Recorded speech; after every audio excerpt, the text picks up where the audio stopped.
अस्सलाम वालेकुम अज़ीज़ तलबा व तालिबात। आज हम आपकी किताब से सबक शहद की मक्खी पढ़ने जा रहे हैं।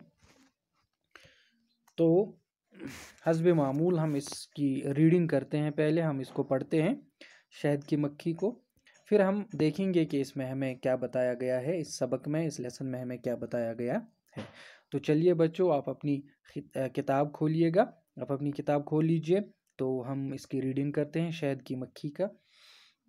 तो चलिए शुरू करते हैं बच्चों। मैं हूँ तो बहुत छोटी, लेकिन हूँ चीज़ बड़े काम की। काम काम और बस काम, इसीलिए इतना मीठा और इतना मुफीद शहद पैदा होता है। लोग मुझे पसंद करें या न करें, लेकिन मेरे शहद को सभी पसंद करते हैं। आखिर क्यों न पसंद हो? शहद के एक कतरे के लिए मुझे बहुत बार फूलों से रस लेना पड़ता है। 200-300 फूलों का रस जमा किया, तब कहीं शहद का एक कतरा बना है। लो, मैं सिर्फ मैं करने लगी। भला मैं अकेली किस काम की? मेरे साथ मेरी पूरी बस्ती है। हम एक दूसरे के साथ रहती हैं, सैकड़ों हजारों की तादाद में।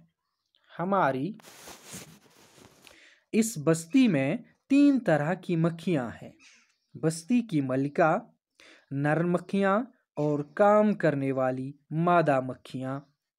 मैं काम करने वाली मक्खी हूँ। मलिका हमारी माँ है। हम उसका बड़ा ख्याल रखती हैं, उसे ख़ास किस्म की ग़िज़ा खिलाती हैं। मलिका का काम सिर्फ अंडे देने का है। वो दिन में 1500 अंडे दे सकती है, इसीलिए उसका जिस्म दूसरी मक्खियों से थोड़ा बड़ा और लंबा होता है। उसके जबड़ों के दांत बहुत तेज होते हैं, लेकिन उसके बच्चों के दांत होते ही नहीं। मलिका की उम्र हमसे ज़्यादा लंबी होती है। ये 2-3 साल तक जिंदा रह सकती है। हाँ तो बच्चों, इतना ही फिलहाल हमने यहाँ तक पढ़ा। तो आज हम इतना ही पढ़ते हैं। आज हम देखते हैं कि हमें इसमें क्या बताया गया है। तो बच्चों, ये जो सबक है शहद की मक्खी, दरअसल इसमें हमें शहद के बारे में मालूमात दी जाएंगी कि ये जो हम शहद इस्तेमाल करते हैं, हनी जिसे कहते हैं, तो इस शहद को ये शहद की मक्खियाँ कैसे बनाती हैं, इन्हें किस तरह की मशक्क़त और मेहनत दरकार होती है, किस तरह से वो काम करती हैं और किस तरह से वो हमारे लिए शहद जमा करती हैं, ये सब हमें इसमें बताया जाएगा। और इसमें यह भी हमें बताया जाएगा कि शहद की मक्खियों का जो ये छत्ता होता है, इसमें किस किस किस्म की मक्खियाँ होती हैं।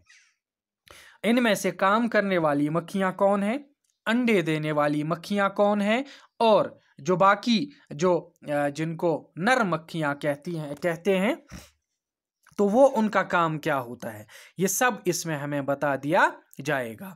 और ये भी हमें बताया जाएगा ये जो शहद है, इसके लिए इन मक्खियों को कहाँ कहाँ जाना पड़ता है, ये कहाँ कहाँ से रस लेके आती हैं, तब जाके शहद बन जाता है। ये सब हमें इस लेसन में बताया जाएगा।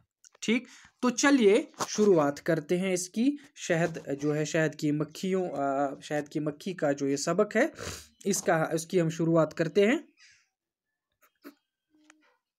शहद की मक्खी शुरुआत करती है, अपने बारे में कह रही है कि मैं एक छोटी सी चीज़ हूँ। मैं एक जो हम कह सकते हैं एक छोटी सी चीज़ हूँ, एक छोटा सा कीड़ा हूँ, शहद की मक्खी हूँ मैं। मगर छोटा होने के बावजूद मैं काम की चीज़ हूँ। मैं काम की चीज़ हूँ, यानी मतलब कि मैं फ़ायदेमंद चीज़ हूँ।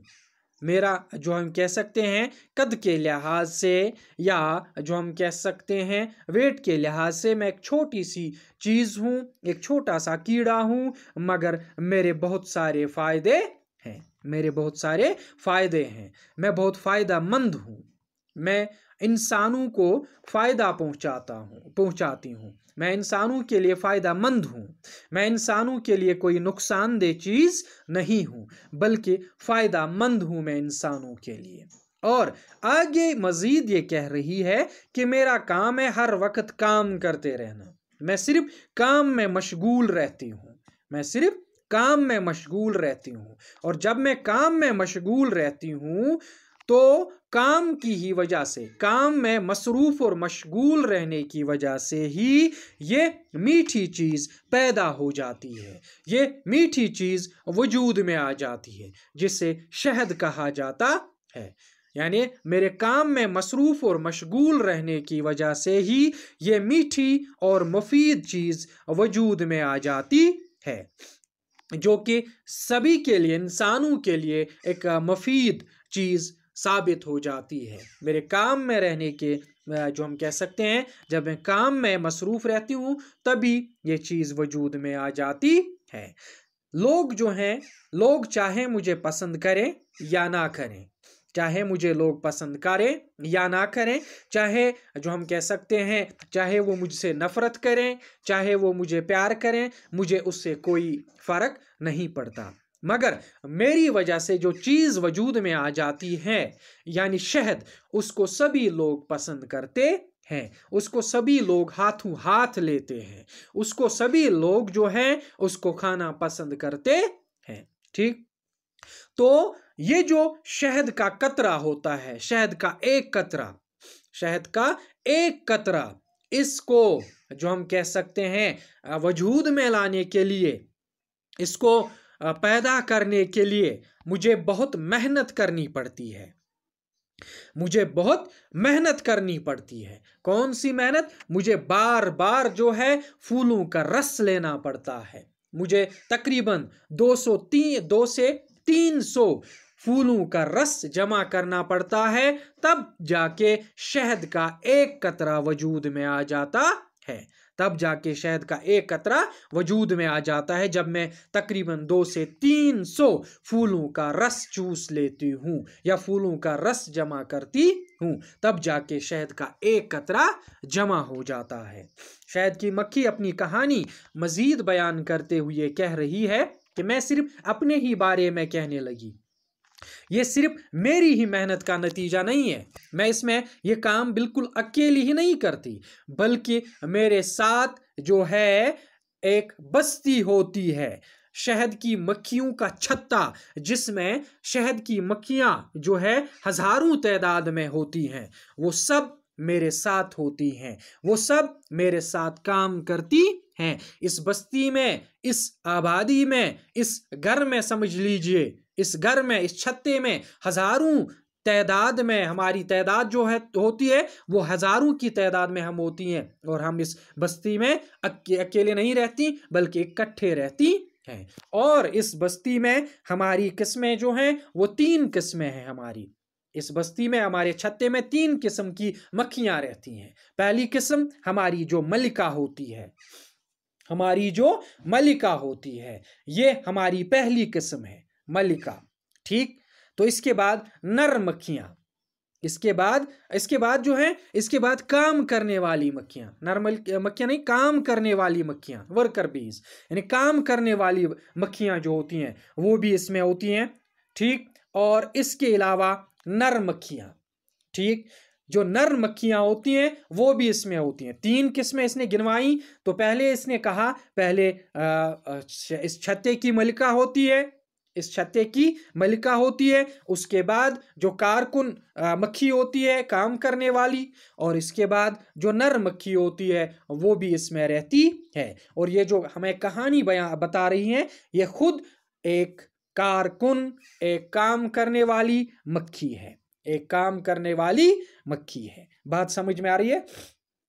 तो अब ये कह रही है जो हमारी माँ है, यानी हमें जन्म देने वाली जो है वो ये मलिका होती है, ये मलिका होती है जो हमें जन्म देती है, जो हमें जन्म देती है। ठीक, तो हम सब उसका बड़ा ख्याल रखते हैं, हम सब बड़ी उसकी खिदमत करती हैं, हम सब हर वक्त उसकी जो हम कह सकते हैं खिदमत में लगी रहती हैं। उसे हम एक खास किस्म की ग़िज़ा दे देते हैं। ठीक, खुद एक किस्म की ग़िज़ा खाते हैं, मगर जो मलिका होती है उसको एक खास किस्म की ग़िज़ा खिलाई जाती है।